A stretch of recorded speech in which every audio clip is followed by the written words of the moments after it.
சத்தியத்தை பேசும் சம்பவங்கள். தேவனுக்கு மகிமை உண்டாவதாக.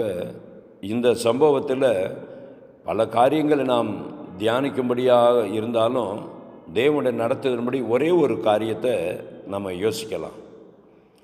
அந்த 19ஆம் வசனத்தை நீங்கள் பாருங்கள். உங்களுக்கு தேவன் அநேக தரிசனங்கள், சொப்பனங்கள் எல்லாவற்றையும் கொடுத்தார். ஆனால் உடனே எடுத்துக்கிட்டு போய் அது 10 பேர்கிட்ட சொல்லி 10 பேரும் 10 விதமான வியாக்கியானம் சொல்லி கடைசியில் அந்த தரிசனத்தை குறித்தோ அந்த சொப்பனத்தை குறித்தோ கர்த்தர் பேசின காரியத்தை குறித்தோ கொஞ்சம் உணர்வு இல்லாமல் அதை குறித்து மறந்துடுறோம்.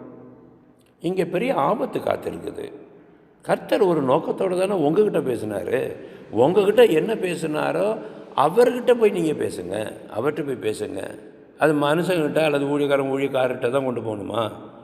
இல்லை, அவர் என்ன பேசினாரோ அவர்கிட்ட பேசுங்க. இங்கே பேதுருக்கும் குழப்பம் வந்ததெல்லாம் பார்க்குறோம். அவருக்கும் சந்தேகம், அவருக்கும் குழப்பம்தான். தவறாக தான் ஆண்டவர்கிட்ட பேசுகிறாரு தரிசனம் பார்க்கும்போது. ஆனால் சிந்திக்கிறார் பாருங்க. அவர் சிந்திக்கிறதுனால இது என்ன விஷயம் அப்படின்னு சிந்திக்கிறதுனால இப்போ மேன்மையான காரியம் நடக்குது. ஆவியானவர் அவரை நடத்த ஆரம்பிக்கிறாரு. தரிசனங்களை குறித்து நீங்கள் உட்காந்து சிந்திப்பீங்கன்னா, கொஞ்சம் அமர்ந்து அதை குறித்து சிந்திக்க ஆரம்பிப்பீங்கன்னா, உங்களுக்குள் வாசம் பண்ணுகிற ஆவியானவர் அந்த தரிசனத்தை குறித்து தெளிவாக பேசுவார். பேசுகிறது மாத்திரமா, உங்களை கொண்டு தேவன் மகத்தான காரியங்களை செய்கிறாரு.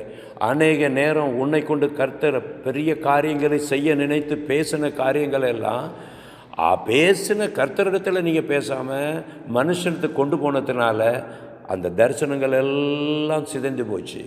தரிசனங்கள் மூலமாக நீங்கள் செயல்படும்படியாக, அதாவது உங்களை கொண்டு கர்த்தர் செயலாற்றும்படியாக விரும்பின திட்டங்கள் எல்லாம், ஊழியங்கள் எல்லாம் உடஞ்சி நாசமாக போச்சு.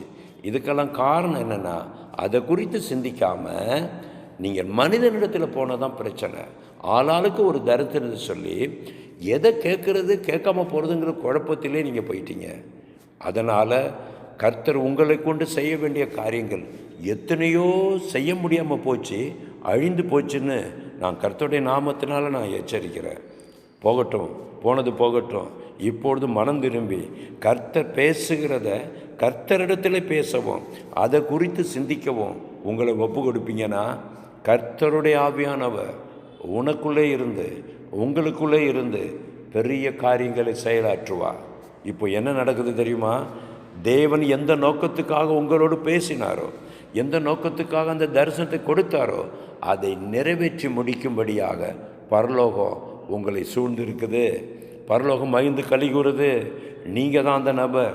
இனிமே ஒரு காலமும் கர்த்தர் உங்களுக்கு கொடுக்கிற தரிசனத்தை குறித்து மற்றவர்கிட்ட பேசாமல் கர்த்தருடைய சமூகத்தில் உட்காந்து சிந்திக்க ஆரம்பிங்க. முழு பலனும் தேவன் உங்களுக்கு கட்டளையிடுவார். தேவநாமம் மகிமைப்படட்டும். தேவனுடைய ஆவியானவர் உங்களை வழி நடத்தட்டும்.